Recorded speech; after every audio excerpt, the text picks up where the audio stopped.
ಸಿದ್ದರಾಮಯ್ಯನವರು ಸಿಎಂ ಸ್ಥಾನಕ್ಕೆ ರಾಜೀನಾಮೆ ಕೊಟ್ಟಾಗಿದ್ದು ನಾಳೆ ಸಂಜೆ 4 ಗಂಟೆಗೆ ಕಾಂಗ್ರೆಸ್ ಶಾಸಕಾಂಗ ಪಕ್ಷದ ಸಭೆ ನಡೆಯುತ್ತೆ. ಈ ಶಾಸಕಾಂಗ ಪಕ್ಷದ ಸಭೆಯಲ್ಲಿ ನೂತನ ಸಿಎಲ್ಪಿ ನಾಯಕನನ್ನ ಆಯ್ಕೆ ಮಾಡಲಾಗುತ್ತೆ. ಅದಾದ ನಂತರ ಪದಗ್ರಹಣ ಕಾರ್ಯಕ್ರಮಕ್ಕೆ ಅಲ್ಲಿಯೇ ಸಮಯ ನಿಗದಿ ಆಗುವಂಥದ್ದು. ಸಮಯ ನಿಗದಿಯಾದ ಬಳಿಕ ಪದಗ್ರಹಣ ಕಾರ್ಯಕ್ರಮದ ಸಿದ್ಧತೆಗಳು, ಪದಗ್ರಹಣ ಕಾರ್ಯಕ್ರಮ ನೆರವೇರುತ್ತೆ. ಈ ನಡುವೆ ಸಿಎಂ ಸಿದ್ದರಾಮಯ್ಯ ಹಾಗೆ ಡಿಕೆ ಶಿವಕುಮಾರ್ ಇಬ್ಬರೂ ಸಹ ದೆಹಲಿಯಲ್ಲೇ ಬೀಡು ಬಿಟ್ಟಿದ್ದು ಮುಂದಿನ ಪ್ರಕ್ರಿಯೆಗಳ ಕುರಿತಂತೆ ಅಲ್ಲಿ ಹೈಕಮಾಂಡ್ ನಾಯಕರ ಜೊತೆಯಲ್ಲಿ ಅವರು ಸಮಾಲೋಚನೆಯನ್ನ ನಡೆಸ್ತಾ ಇರುವಂಥದ್ದು. ಇವತ್ತು ಬೆಳಗ್ಗೆ ಮೊದಲಿಗೆ ಸಿಎಂ ಡಿಕೆ ಶಿವಕುಮಾರ್ ಅವರು ಹಾಗೆ ಸಿಎಂ ಸಿದ್ದರಾಮಯ್ಯನವರು ಭೇಟಿಯಾಗಿದ್ದಾರೆ. ಈ ಸಂದರ್ಭದಲ್ಲಿ ಅವರ ಜೊತೆಯಲ್ಲಿ KH ಮುನಿಯಪ್ಪ ಅವರು ಕೂಡ ಇದ್ದರು, ಯತೀಂದ್ರ ಸಿದ್ದರಾಮಯ್ಯನವರಿದ್ದರು. ಉಪಹಾರವನ್ನು ಕೂಡ ಒಟ್ಟಿಗೆ ಸೇವಿಸಿದ್ದಾರೆ ನಾಲ್ವರು ನಾಯಕರು ಸಹ. ಅದಾದ ಬಳಿಕ ಸಿಎಂ ಸಿದ್ದರಾಮಯ್ಯನವರು ಮಲ್ಲಿಕಾರ್ಜುನ ಖರ್ಗೆ ಅವರನ್ನು ಭೇಟಿಯಾಗಿದ್ದರು, ಸೋನಿಯಾ ಗಾಂಧಿ ಅವರನ್ನು ಭೇಟಿಯಾಗಿದ್ದರು, ರಾಹುಲ್ ಗಾಂಧಿ ಅವರನ್ನು ಭೇಟಿಯಾಗಿದ್ದರು. ಭೇಟಿಯಾಗಿ ಈ ಸಂದರ್ಭದಲ್ಲಿ ಅವರೊಂದಷ್ಟು ಚರ್ಚೆಗಳನ್ನು ಮಾಡಿ ಬಂದಿದ್ದಾರೆ. ಆ ಚರ್ಚೆಯ ಸಂದರ್ಭದಲ್ಲಿ ಹಲವು ವಿಚಾರಗಳನ್ನು ಅವರು ಪ್ರಸ್ತಾಪ ಮಾಡಿರುವಂಥದ್ದು. ಮುಂದಿನ ಸಂಪುಟ ರಚನೆಯಾಗುವಂತಹ ಸಂದರ್ಭದಲ್ಲಿ, ನೂತನ ಕ್ಯಾಬಿನೆಟ್ ಬರುವಂತಹ ಸಂದರ್ಭದಲ್ಲಿ ತಮ್ಮವರಿಗೆ ಪ್ರಾಮುಖ್ಯತೆಯನ್ನು ಕೊಡುವ ನಿಟ್ಟಿನಲ್ಲಿ ಸಿಎಂ ಸಿದ್ದರಾಮಯ್ಯನವರು ಚರ್ಚಿಸಿದ್ದಾರೆ. ಮತ್ತೊಂದೆಡೆ ಸಿಎಂ ಡಿಕೆ ಶಿವಕುಮಾರ್ ಅವರು ಕೂಡ ಖರ್ಗೆ ಅವರನ್ನು ಭೇಟಿಯಾಗಿ ಅವರ ಆಶೀರ್ವಾದವನ್ನು ಕೂಡ ಪಡೆದಿದ್ದಾರೆ. ಆಶೀರ್ವಾದವನ್ನು ಪಡೆದು ಅವರ ಜೊತೆಯಲ್ಲೂ ಅವರು ಡಿಕೆ ಶಿವಕುಮಾರ್ ಅವರು ಕೂಡ ಒಂದಷ್ಟು ಚರ್ಚೆಗಳನ್ನು ನಡೆಸಿ ಬಂದಿರುವಂಥದ್ದು. AICC ಅಧ್ಯಕ್ಷರಾಗಿರುವಂತಹ ಮಲ್ಲಿಕಾರ್ಜುನ ಖರ್ಗೆ ಅವರನ್ನು ಭೇಟಿಯಾಗಿದ್ದಂತಹ ಡಿಕೆ ಶಿವಕುಮಾರ್ ಅವರು ಅವರ ಕಾಲಿಗೆ ನಮಸ್ಕರಿಸಿ ಅವರ ಆಶೀರ್ವಾದವನ್ನು ಪಡೆದು ಹಿಂತಿರುಗಿದ್ದಾರೆ. ಇನ್ನು ಯಾರಿಗೆ ಯಾವ ಸ್ಥಾನಮಾನವನ್ನು ಕೊಡಬೇಕು, ಯಾರಿಗೆ ಯಾವ ಖಾತೆಯನ್ನು ಕೊಡಬೇಕು ಅನ್ನೋ ಬಗ್ಗೆ ಕೂಡ ಸಾಕಷ್ಟು ಚರ್ಚೆಗಳು ಆಗ್ತಾ ಇರುವಂಥದ್ದು. ಇದೀಗ ಬೆಂಗಳೂರು ನಗರಾಭಿವೃದ್ಧಿ ಖಾತೆಯ ಬಗ್ಗೆ ಕೂಡ ಸಾಕಷ್ಟು ಚರ್ಚೆ ಆಗ್ತಾ ಇದೆ. ಯಾಕೆಂದರೆ DCM ಆಗಿದ್ದಂತಹ ಸಂದರ್ಭದಲ್ಲಿ ಆ ಖಾತೆಯನ್ನು ಹೊಂದಿದ್ದು DK ಶಿವಕುಮಾರ್ ಅವರೇ ತಮ್ಮ ಬಳಿ ಆ ಖಾತೆಯನ್ನು ಹೊಂದಿದ್ರು. ಇದೀಗ CM ಆದ ಬಳಿಕ DK ಶಿವಕುಮಾರ್ ಅವರು ಆ ಖಾತೆಯನ್ನು ತಾವೇ ನಿರ್ವಹಿಸ್ತಾರಾ ಅಥವಾ ಬೇರೆಯವರಿಗೆ ಕೊಡ್ತಾರಾ ಅನ್ನೋ ಕುತೂಹಲ ಇದೆ. ಬೇರೆಯವರಿಗೆ ಕೊಟ್ಟರೆ ಯಾರಿಗೆ ಕೊಡಬಹುದು ಅನ್ನುವ ಕುತೂಹಲ ಕೂಡ ಇರುವಂಥದ್ದು. ಬೆಂಗಳೂರಿನ ಮೇಲೆ ರಾಮಲಿಂಗಾರೆಡ್ಡಿ ಅವರು ಹಿಡಿತವನ್ನು ಹೊಂದಿದ್ದಾರೆ. ಈ ನಡುವೆಯೂ ಕೂಡ ಸಿದ್ದರಾಮಯ್ಯನವರ ಕ್ಯಾಬಿನೆಟ್ನಲ್ಲಿ ಆ ಖಾತೆಯನ್ನು ನಿರ್ವಹಿಸ್ತಾ ಇದ್ದಿದ್ದು DK ಶಿವಕುಮಾರ್ ಅವರು. ಹಾಗಾಗಿ ಈಗ ರಾಮಲಿಂಗಾರೆಡ್ಡಿ ಅವರಿಗೆ ಆ ಖಾತೆ ನೀಡುವ ಸಾಧ್ಯತೆಗಳು ಇದೆ ಅಂತ ಹೇಳಲಾಗ್ತಾ ಇದೆ. ಅವರಿಗೆ ಕೊಡ್ತಾರಾ ಅಥವಾ KJ ಜಾರ್ಜ್ ಅವರಿಗೆ ಕೊಡ್ತಾರಾ? KJ ಜಾರ್ಜ್ ಅವರು ಕೂಡ ಬೆಂಗಳೂರಿನವರೇ, ಅವರಿಗೆ ಕೊಡ್ತಾರಾ ಅನ್ನುವ ಕುತೂಹಲ ಸದ್ಯ ಕಾಂಗ್ರೆಸ್ ಪಾಳೆಯದಲ್ಲೂ ಕೂಡ ಇದೆ, ಸಚಿವಾಕಾಂಕ್ಷಿಗಳಲ್ಲೂ ಕೂಡ ಇದೆ. ಹಾಗೆ ಸಾಕಷ್ಟು ಜನ ಸಚಿವಾಕಾಂಕ್ಷಿಗಳು ಕೂಡ ಇದ್ದಾರೆ. ಈ ಬಾರಿ ಕ್ಯಾಬಿನೆಟ್ನಲ್ಲಿ ನಮಗೆ ಅವಕಾಶ ಸಿಗತ್ತೆ ಅಂಥೇಳಿ. ಯಾರಿಗೆಲ್ಲ ಅವಕಾಶ ಸಿಗತ್ತೆ, ಯಾರಿಗೆಲ್ಲ ಮಂತ್ರಿಗಳನ್ನು ಮಾಡಬೇಕು ಅನ್ನೋದರ ಪಟ್ಟಿಯನ್ನು ಸಿದ್ಧಪಡಿಸಿಕೊಂಡು ಹೋಗಿರುವಂಥದ್ದು. ಹಿಂದೆ ಎಲ್ಲ 3 ವರ್ಷ ಇದನ್ನೇ ಕೇಳ್ತಾ ಇದ್ರಿ ಅಲ್ವಾ? ಈಗ ನೀವು ದಿಢೀರ್ ಅಂತ ಅದೊಂದು ಶುರು ಮಾಡಿದ್ದೀರಾ. ದಿಢೀರು ಅಲ್ಲ, ಏನೂ ಅಲ್ಲ, ಇದು ಒಂದು ರೀತಿ ಒಂದು ಪ್ರಕ್ರಿಯೆ. ನಮ್ಮ ಹೈಕಮಾಂಡ್ ಅವರು ಈಗ ಹಿಂದೆನೂ ಕೂಡ CM ಅವರು ಹೇಳ್ತಾಯಿದ್ರು, ಹೈಕಮಾಂಡ್ ಅವರು ಯಾವಾಗ ಹೇಳ್ತಾರೆ ಆವಾಗ ನಾನು ಅವರ ತೀರ್ಮಾನದ ಪ್ರಕಾರ ನಡ್ಕೊಳ್ತೀನಿ ಅಂತ ಮುಖ್ಯಮಂತ್ರಿ ಅವತ್ತಿಂದ ಹೇಳ್ತಾಯಿದ್ರು. ಸೊ ಇದೇನು ನಿರೀಕ್ಷಣೆ ಇಲ್ಲ ಅಂತಲೂ ಹೇಳೋಕ್ಕಾಗೋದಿಲ್ಲ.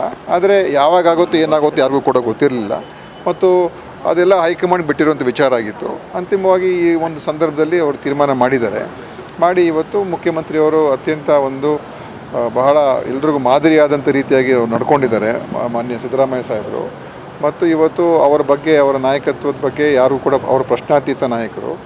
ಇವತ್ತು ಒಂದು ಹೊಸ ಒಂದು ವ್ಯವಸ್ಥೆ ತರಬೇಕು ಅಂತ ಕೇಂದ್ರದ ವರಿಷ್ಠರು ತೀರ್ಮಾನ ಮಾಡಿದಾಗ ಅದಕ್ಕೆ ಎಲ್ಲರೂ ಕೂಡ ಒಗ್ಗಟ್ಟಿನಿಂದಲೇ ನಾವು ಹೆಜ್ಜೆ ಇಡ್ತಾ ಇದ್ದೀವಿ. ಅದರಿಂದ ಇದೇನು ಬೇರೆ ಇನ್ನೇನು ಹೇಳೋಕ್ಕಾಗೋದಿಲ್ಲ ಈ ವಿಷಯದ ಬಗ್ಗೆ. ಈಗ ನೋಡಪ್ಪ, ಅದರ ಬಗ್ಗೆ ಎಲ್ಲ ಈಗ ಚರ್ಚೆ ಬೇಡ. ಈಗ ಏನು ಮಾಡಬೇಕು ಎಲ್ಲವೂ ಕೂಡ ನಾವೆಲ್ಲರೂ ಒಪ್ಕೊಂಡು ಹೋಗುವಂಥ ವಿಷಯ ಇದು. ಅದರಿಂದ ಮುಂದೆ ಯಾರಾಗ್ತಾರೆ ಏನಾಗ್ತಾರೆ ಅದೆಲ್ಲ ನಮ್ಮ ವರಿಷ್ಠರು, ಅದರಲ್ಲಿ ಸಿದ್ದರಾಮಯ್ಯ ಸಾಹೇಬರು ಇರ್ತಾರೆ, ಹೊಸ ಮುಖ್ಯಮಂತ್ರಿ ಯಾರಾಗ್ತಾರೆ ಅವರು ಕೂತ್ಕೊಳ್ತಾರೆ ಮತ್ತು ನಮ್ಮೆಲ್ಲ ಪಕ್ಷದ ಸೀನಿಯರ್ಸ್ ಎಲ್ಲ ಇರ್ತಾರೆ, ಅವರೆಲ್ಲ ಕೂತ್ಕೊಂಡು ತೀರ್ಮಾನ ಮಾಡ್ತಾರೆ. ಅದ್ರ ಪ್ರಕಾರ ಆಗ್ತದೆ. ಮುಂದಿನ ಸಂಪುಟದಲ್ಲಿ ನೋಡಪ್ಪ, ಅದೆಲ್ಲ ನಾವು ಹೇಳೋಕ್ಕಾಗೋದಿಲ್ಲ ಅಲ್ಲ. ಅದೆಲ್ಲ ಏನಾಗುತ್ತೆ ಅದು ಆಗ್ತದೆ. ಇದು ಯಾವುದು ರಾಜಕೀಯದಲ್ಲಿ ಯಾವುದು ಕೂಡ ಶಾಶ್ವತ ಅಲ್ಲ ಅಲ್ವಾ? ಯಾವುದೂ ಪರ್ಮನೆಂಟ್ ಅಲ್ಲ, ಬರ್ತದೆ ಹೋಗ್ತದೆ. ಅಂತಿಮವಾಗಿ ನಾವು ನಮ್ಮ ಪಕ್ಷದಲ್ಲಿ ಇದ್ಕೊಂಡು ಪಕ್ಷದ ಒಂದು ಬೆಳವಣಿಗೆ ಮತ್ತು ನಮ್ಮ ಸೈದ್ಧಾಂತಿಕ ವಿಚಾರಗಳನ್ನು ಇಟ್ಕೊಂಡು ಈ ರಾಜ್ಯವನ್ನು ಕಟ್ತಕ್ಕಂಥ ಕೆಲಸ ನಾವು ಮಾಡಬೇಕು. ಇನ್ನೂ 2 ವರ್ಷ ಅವಧಿ ಇದೆ, ಅದರ ಇನ್ನೂ ಹೆಚ್ಚು ಕೆಲಸಗಳು ಮಾಡ್ತಕ್ಕಂಥದ್ದೇ ಮುಖ್ಯ. ನೋಡಿ, ಈಗ CLP ಮೀಟಿಂಗ್ ಆಗಬೇಕು, ಆಮೇಲೆ ತೀರ್ಮಾನ ಆಗ್ತದೆ, ನಮ್ಮ ಹೈಕಮಾಂಡ್ ತೀರ್ಮಾನ ಮಾಡ್ತದೆ. ಅದರಿಂದ ಈಗ ನಾನು ಇನ್ನೇನು ಹೆಚ್ಚೇನು ಹೇಳೋಕ್ಕೆ ಹೋಗಲ್ಲ, ಯಾಕಂತ ಹೇಳಿದ್ರೆ ಅಧಿಕೃತವಾಗಿ ಆಗಬೇಕು. ಆದರೆ ಖಂಡಿತವಾಗಿಯೂ ಅವ್ರಿಗಾಗುವಂಥ ಲಕ್ಷಣಗಳಂತೂ ಇದೆ. ಅದೆಲ್ಲ ಯಾವುದು ಇನ್ನು ಚರ್ಚೆಗೆ ಬಂದಿಲ್ಲ. ಯಾವುದು ಇಲ್ಲಪ್ಪ, ಇದೆಲ್ಲ ನಮ್ಮ ವರಿಷ್ಠರು ತೀರ್ಮಾನ ಮಾಡ್ತಾರೆ. ಆಯಿತಾ? ಓಕೆ. ದಲಿತರಿಗೆ CM ಪೋಸ್ಟ್ ಕೊಡಬೇಕು ಅಂತ 70 ವರ್ಷದಿಂದ ಹೋರಾಟ ಮಾಡ್ತಾ ಇದ್ದಾರೆ, ಅದೇ ಕೊಟ್ಟಿಲ್ಲ. ಒಂದು ರೀತಿ ನಕ್ಷತ್ರ ತೋರಿಸಿ 70 ವರ್ಷದಿಂದ ಮೋಸ ಮಾಡಿದ್ದಾರೆ ಕಾಂಗ್ರೆಸ್ನವರು. ಈಗ ಅವಕಾಶ ಇದೆ, ಕೊಡ್ತಾ ಇಲ್ಲ ಅಂತ. ಅವಕಾಶ ಇರೋದು ಬಿಡೋದು ಅವೆಲ್ಲ ನೋಡಿ ಏನೇನಾಗಬೇಕಾಗ್ತದೆ. ಆದರೆ ಮುಖ್ಯವಾಗಿರುವಂಥದ್ದು ನಾವು ಆ ಜನರ ಪರವಾಗಿ ಕೆಲಸ ಮಾಡಬೇಕು. ಅವರ ಒಂದು ಏಳಿಗೆಗೋಸ್ಕರ ಎಲ್ಲ ರೀತಿಯ ಕಾರ್ಯಕ್ರಮ ಕೊಟ್ಟಿರುವಂಥದ್ದೇ ಕಾಂಗ್ರೆಸ್ಸು. ಬೇರೆ ಪಕ್ಷದ ಸರ್ಕಾರಗಳು ಯಾವತ್ತೂ ಕೂಡ ರಾಜಕೀಯ ಅಧಿಕಾರ ಕೂಡ ಇವತ್ತು ನಮ್ಮ ರಾಷ್ಟ್ರೀಯ ಅಧ್ಯಕ್ಷರೇ ಖರ್ಗೆ ಸಾಹೇಬರು, ಕಾಂಗ್ರೆಸ್ಸಿನ ರಾಷ್ಟ್ರೀಯ ಅಧ್ಯಕ್ಷರೇ ಖರ್ಗೆ ಸಾಹೇಬರು. ಆಯಿತಾ?